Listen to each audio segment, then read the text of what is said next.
when the train is working. But I really love Prague, you know. I probably will come here one more time during my lifetime. Most likely, probably. Because this place is really beautiful. I actually recommend people to come here. It's really nice. It's one of my favorite cities in Europe. Our plan was to go up Petrin Hill using the Petrin funicular or the cable car, but for some reason it was closed. So we ended up missing a lot of sights up the hill, which kinda sucks because I really wanted to go there. Anyway, I had to readjust our route and ended up here. This is a church called Our Lady Victorious. It's a 17th century church known mainly for the famous statue of the infant Jesus of Prague, which is kept inside the church. This is another church we're gonna go to. It's called the Lady Victorious, and we're gonna go inside.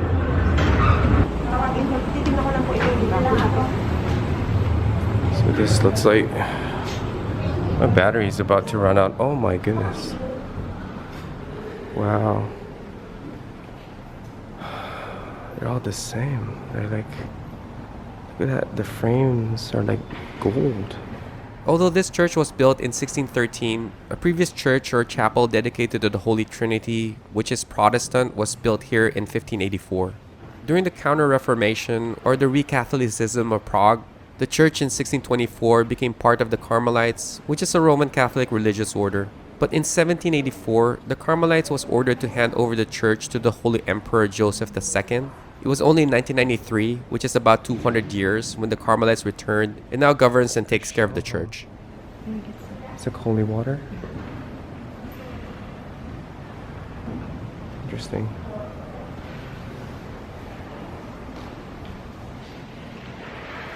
This place is it doesn't look old, and church doesn't look old, but it looks really nice. You know, all this I don't know if they're like gold or what, but it's really small though. It's a small church, but it looks pretty nice. I'm gonna look for the organ, which is probably up here. Here's the organ. It's the pipe organ right there. See that?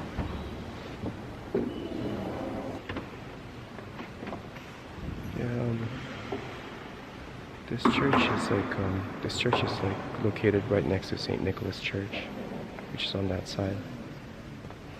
But this looks like a lot of people take pictures of this. So this is the famous statue of the infant Jesus I was talking about.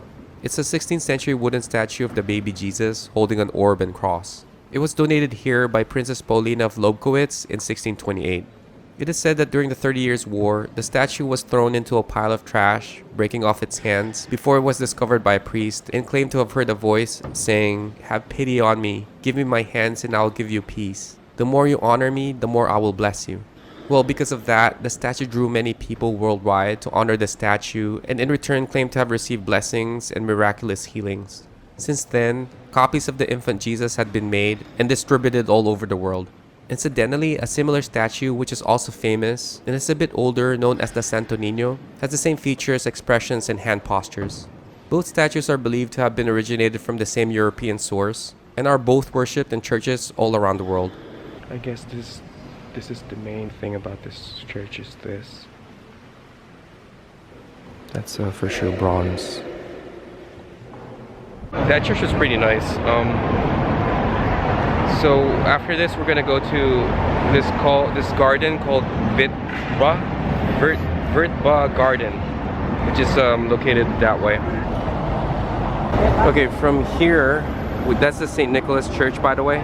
We're gonna go right in here because this is where the garden is. Okay, let's see. I think it goes up like that, huh? I don't know, it's like 80 crowns for one person. Alright. It's old. Alright, let's see. Oh wow. Look at this garden. I haven't even checked out the garden yet. So, what is this called? Like a fresco right here. But the gardens are right here. We decided to go because it's like only 80 crowns, which is about, say, $3 something. This whole place is, it's like there's like steps all the way up there. The Vrtba Garden, if I'm pronouncing that right, is located near Petrin Hill in Lesser Town. This garden was created when the Vrtba Palace was first renovated sometime in the 1720s. In this garden, you'll find terraces connected with staircases, decorated banisters, flower beds, hedges, and statues. It also has the original Sala Terrena decorated with frescoes, which you saw when we entered the garden. Although this garden went through major reconstructions throughout the centuries, it still retained its original features. That is why it's considered to be one of the most precious and significant Baroque gardens in the city. Nowadays, it's used as a venue for receptions, weddings, and other celebrations. It looks nice. The place looks nice. But I can hear a lot of kids screaming here. I think there's a school here. Hear that? Anyway, we're gonna go up here. I think this is the pinnacle point of this garden. We go up this way. See this? There's stairs here going up to the very top. Oh, just missed a step there.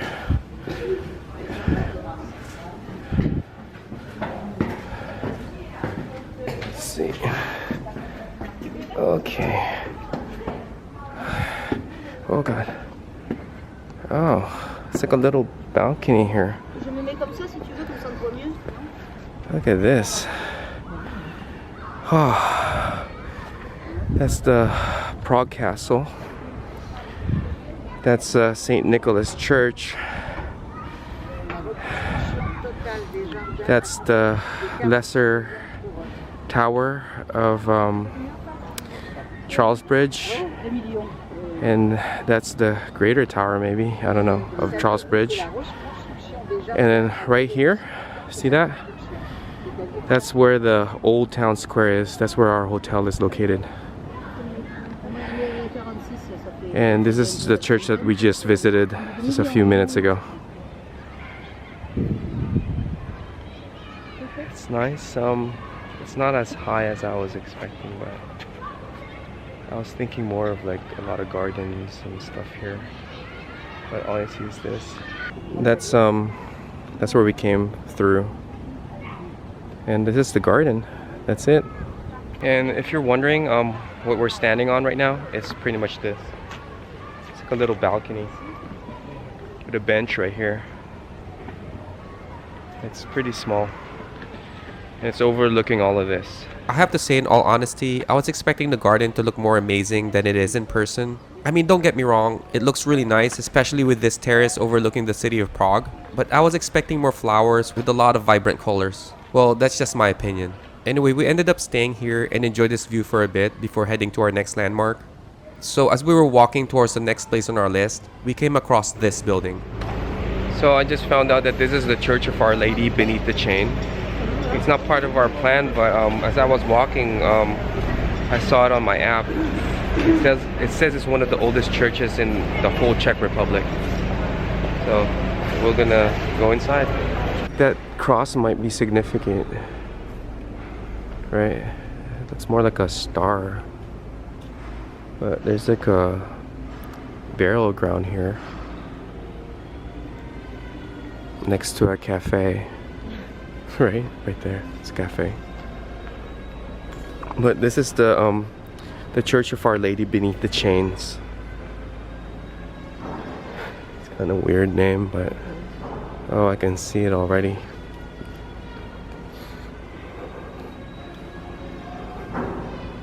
It's closed.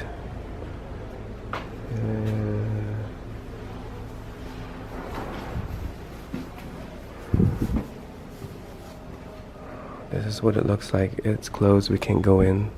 So this church, as I've said, is one of the oldest churches in the Czech Republic, dating back to 1158. But for me, the most interesting thing about this church is its name. There are several versions of its origin. One is that the statue of the Virgin Mary had a chain around her neck. The other one is that the old Judith Bridge, which was before Charles Bridge, had a gate with a chain. And the last one is a chain that was drawn out near this church across the river to the old town, preventing ships from going through Prague without paying a fee. Well, whatever it is, it's got to be the most interesting name of a church that I've ever heard of. a very little church. It's very small. It's too bad. I'm pretty sure there's an organ up there. You can't go in because it's locked. So I'm not sure what time it opens. There's no signs here anywhere, but well, we're not really. Our purpose wasn't really to go up here. We're actually going to go to the John Lennon Wall, which is that way. The John Lennon Wall, which is behind that blue tarp, is basically a wall filled with graffiti. It started out in the 1960s when people used the wall to express their feelings by writing poems, quotes, and messages against the government. But after the murder of John Lennon in the 80s, an artist painted an image of the singer and wrote some lyrics from one of his songs. From there, people started painting symbols of freedom, love, and political struggles, mostly anything they wanted to express. Anyway, the wall always gets repainted by authorities, but it doesn't take long until it gets filled up with graffiti again.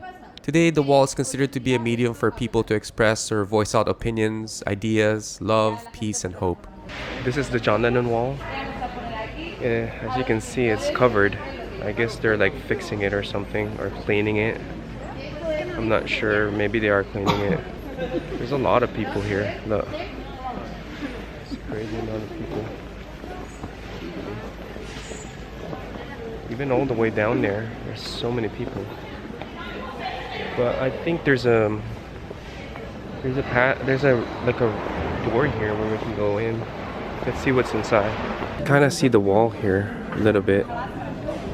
Like you see through right there. This whole wall is full of graffiti, basically.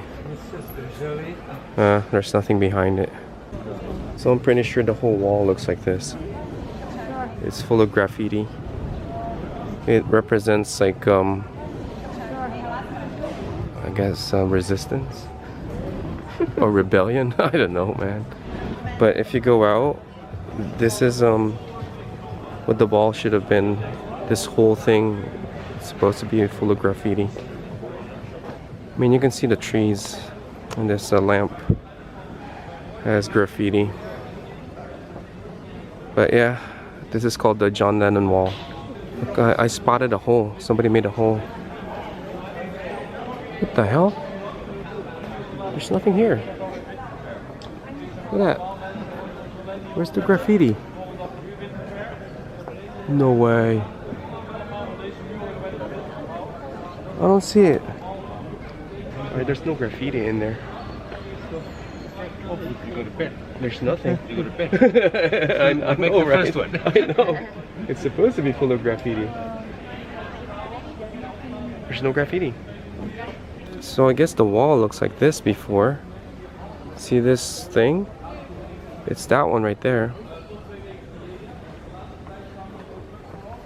But yeah, the wall is pretty clean. See that? That's a clean wall.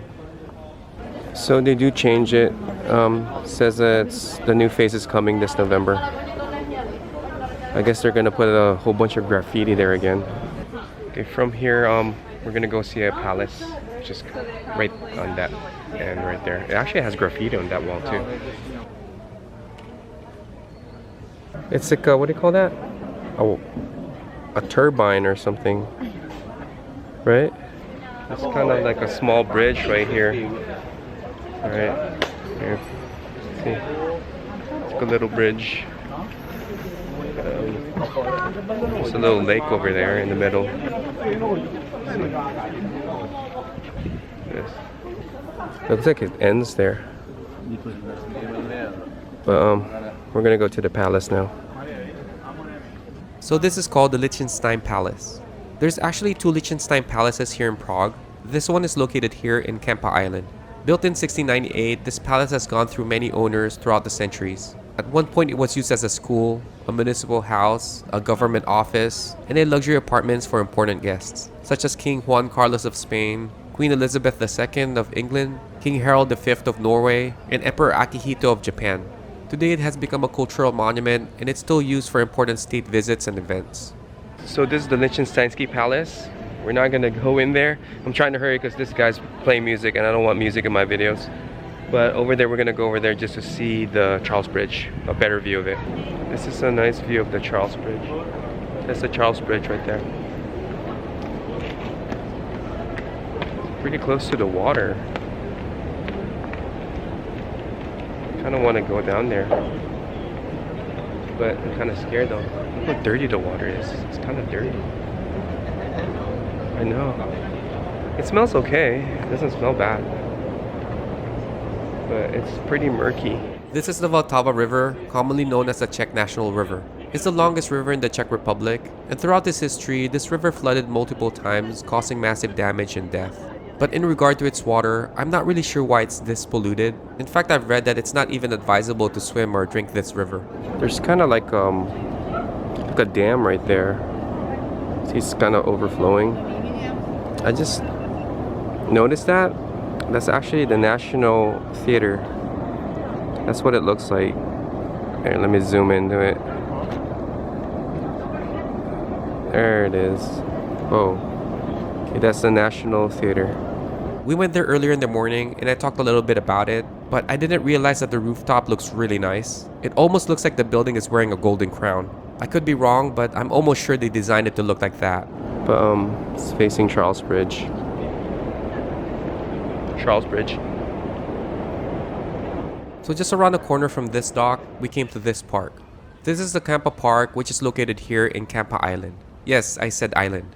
You see, Kampa Island is separated from lesser town by a stream called Čertovka or Devil's Stream. Why that name? Well, it is said that it was named after a woman with a strong temperament that used to live around here. Anyway, along the Vltava River, there are a lot of islands, and this is one of them. In this island, you'll find a museum, the Liechtenstien Palace, a few restaurants and hotels, and access to the Charles Bridge, and of course this park, which was once part of the Liechtenstein Palace. This is called the Kampa Park? Or Kampa Island, sorry. It's one of the islands here in Prague. And it's really small. It's not that big. It's right next to the palace that we just went to.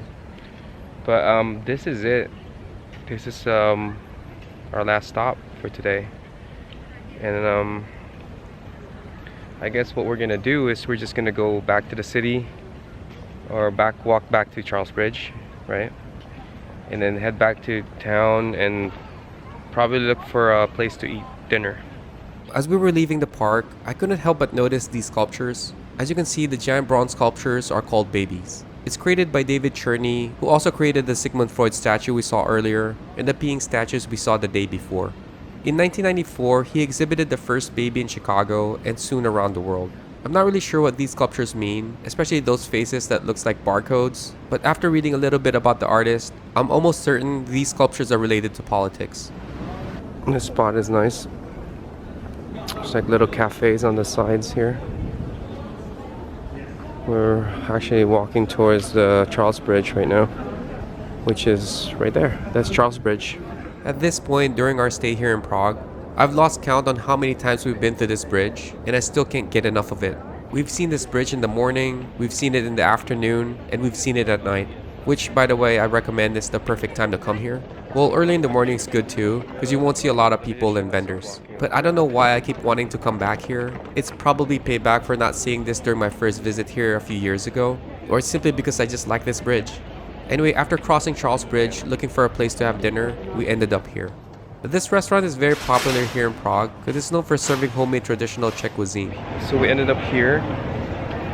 This is called Lokal. It's one of local restaurants here in Prague. I've tried this restaurant. I tried this restaurant before, and I'm gonna try and eat here again. Do you want to sit somewhere? This is what it looks like. It's nice because there's no music. Unfortunately, all the tables are reserved. I don't know if we can find a seat here to eat. So the lady's nice. Everything's reserved here. But we were actually walking out and she called us and she managed to get us a table. Alright, I'm gonna get the pork leg schnitzel. And for her, she got the chicken breast with mushroom seasoning and butter. Then we decided to share a variety of sausage with mustard and whipped horseradish as our appetizer. Oh, and of course, Prague's famous beer, Pilsner or Quell. So these are the sausages with mustard and horseradish. As you can see, there are 3 different types of sausages here, and I have no idea what they are. I wanted to ask the waiter, but it was so loud in the restaurant because people are starting to arrive, and the place was starting to get packed. So I don't know what these guys are. They're kind of different kinds of sausage. It would be nice to know what they are. Alright, I'm gonna try this one first.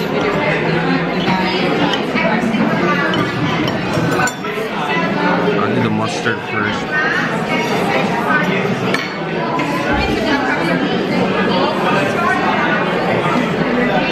The skin is crunchy. Always, huh? Yeah. Wow. Okay, no, okay. This one tastes like in the can. Like the Vienna sausage. Yeah. It's kind of Vienna sausage. yeah, that one tastes like Vienna sausage. Let's try this one.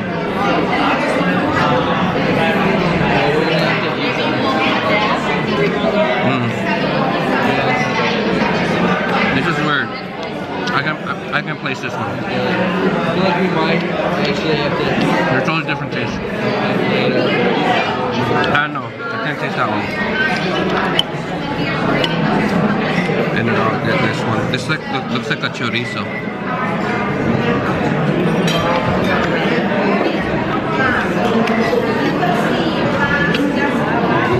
It's so weird. They all taste just different. This is a little spicy. Now, this one I don't know what this is. Oh man, it's kind of bitter. I'm not sure what this is, but here, try it. Which one do you like the best? I would say this one, because it has a little spice to it. I like spicy. Yeah, but it's not too spicy. Without the sausage. Yeah. Try the Vienna sausage one.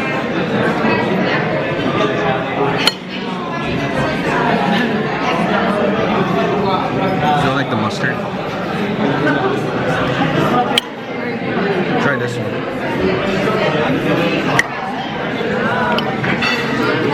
I'm actually cutting it backwards. I'm gonna try this.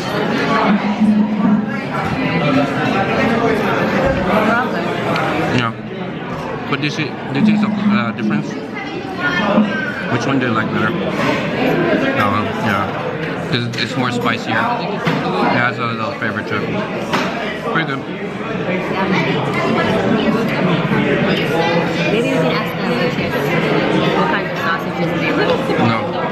I'm sure y'all came from pork. But you know what? This is starting to taste better. The Vienna sausage. Yeah. So weird. But this one's spicy.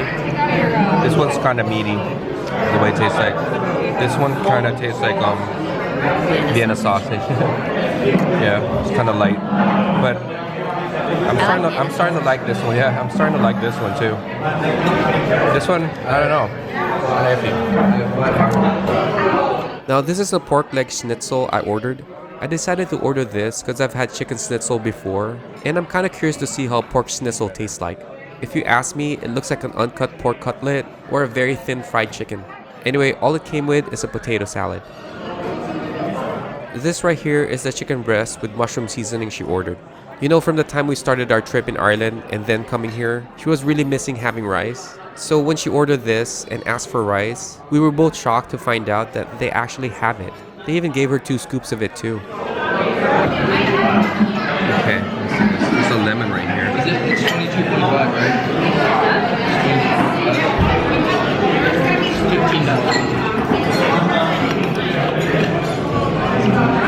The pork is kind of it's soft, yeah. It cut really well. But, let me try it without the lemon first.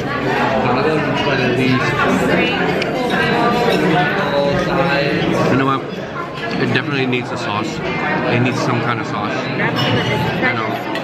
I'm gonna try I'm gonna try putting that sauce from the chicken. That's from the chicken sauce.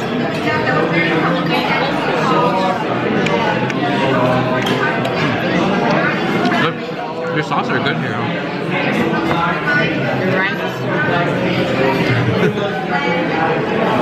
I'm gonna try the mustard. Put mustard.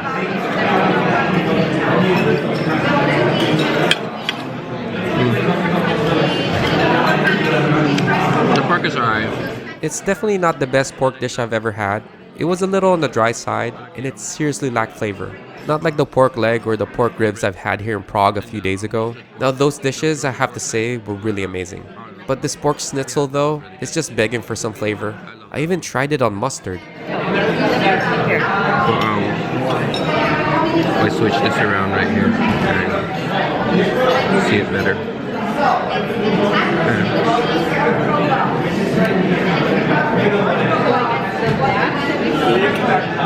It really needs some kind of some kind of sauce.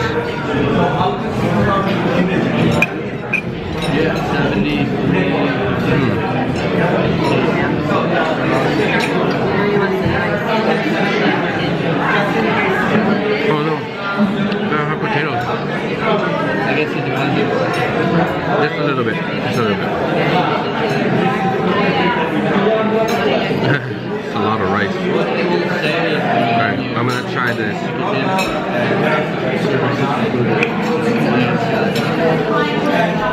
Is this the chicken? Baked chicken? Grilled chicken. Oh wow, that's soft. Wow. Wow. I really like this chicken breast you ordered. The chicken was tender and juicy, it was cooked just right, and the sauce, mushroom with butter, you can never go wrong with that combination. Yeah. That chicken's really good. Yeah. Because it's really soft. You know? The rice is a good touch. I'm gonna put lemon on this.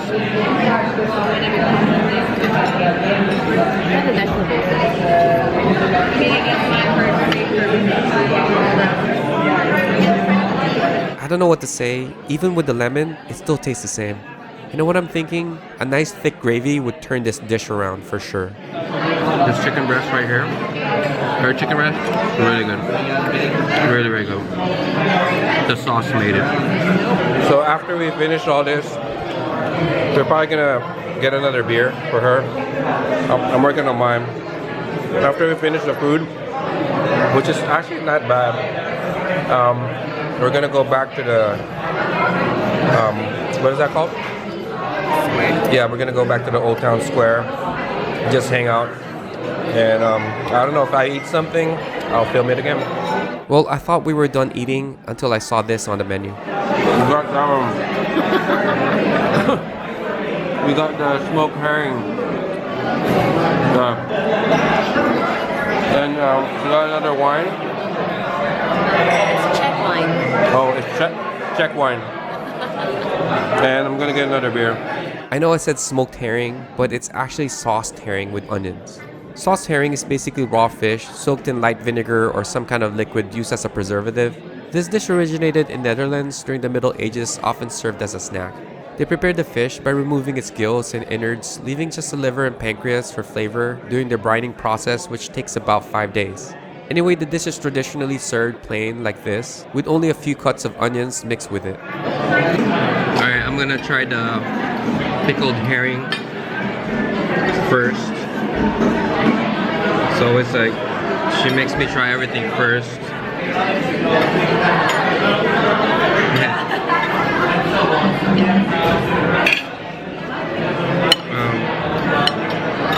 I'm gonna put some an onion, a herring. Wow, it's like oily. I don't think this is vinegar. It's kind of oil. And some lemon. Let's see.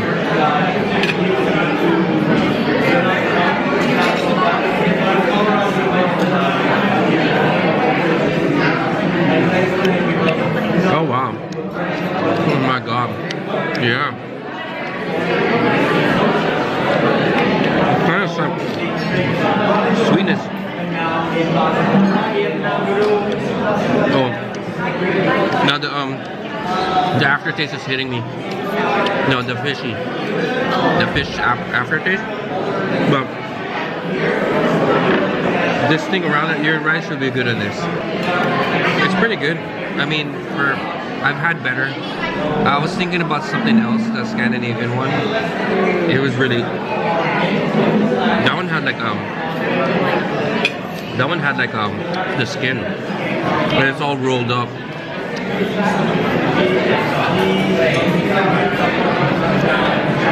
The Czech one is really really dry one. But go ahead, try it.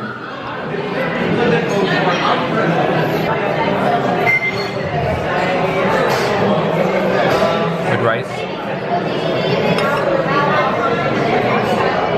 It ain't bad, huh?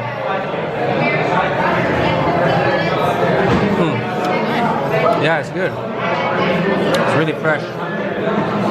Really fresh because it's not fishy at all. Although at the end, the aftertaste is there, but it's not too overwhelming. But we're gonna go and finish this food now. I guess that's it for tonight. Then like we planned, we're gonna go to the old town square and just chill out. And if we find something to eat, or if we decide to eat something, I'm gonna go ahead and film it. Okay, we're back. We're back here at the what is this place? The Old Town Square. And we're here at this stall, and we're gonna get some hot wine. It's like red wine. Never had red wine before. Or hot wine. Sorry, hot red wine. See, hot wine from this place. All right, let's see. It smells. Oh, I want to be in this. You want to see the pimple to show? Okay. Yeah, you want to see the zip right here. But it smells like wine. It does. It's kind of fruity. Yeah. You can see it's still smoking, right? Oh! It's alcohol, dude. It's pretty strong. The alcohol is pretty strong. Whoa. Okay. That's gonna be a stain.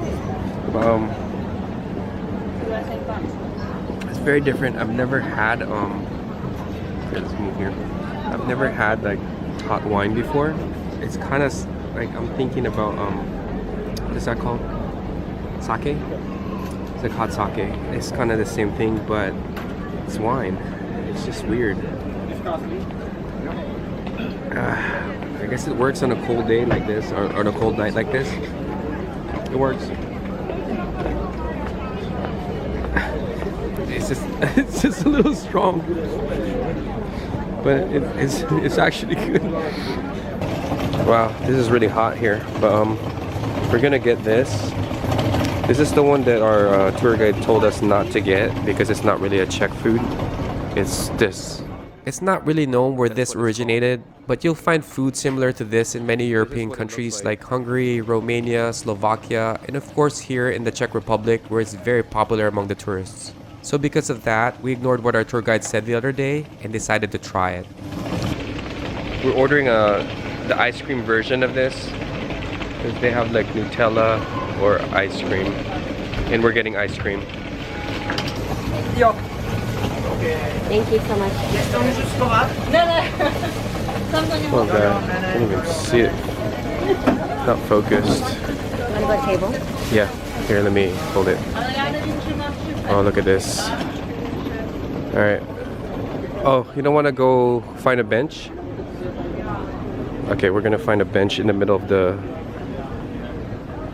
place, or the plaza, or the square. See, look. Look at this. This is awesome. Look, we're going right here. Oh, there's a bench right there. Look. Oh, you want to hurry? Okay. I'm gonna make it. Oh my god. My ice cream's out of focus, but we're hurrying to get to this bench because it's really hard to find benches here. But we did find a bench right here.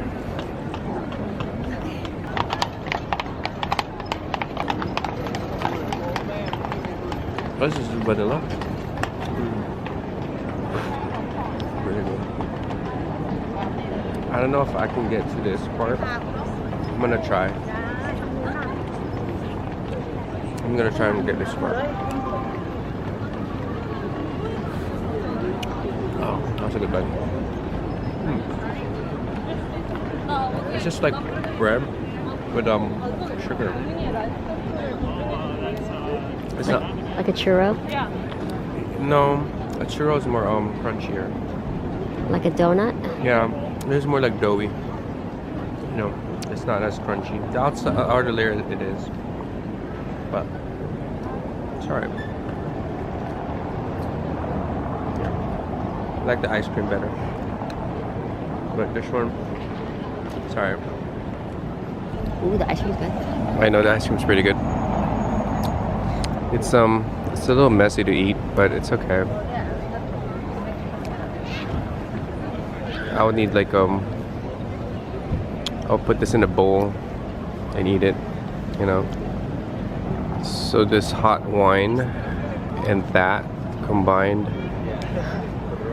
I don't know, I guess it's okay, right? Yeah. It's okay. So I guess we'll end the night here, I guess, yeah.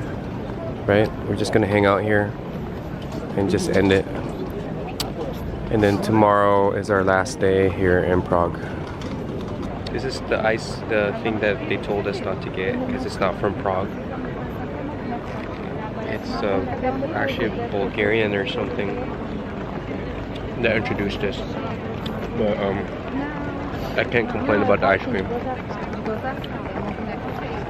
Pretty good. And this hot wine. Very interesting. Very interesting. Kind of grows on you, right? You can taste the alcohol in the beginning, and then at the end it becomes sweet. Pretty good.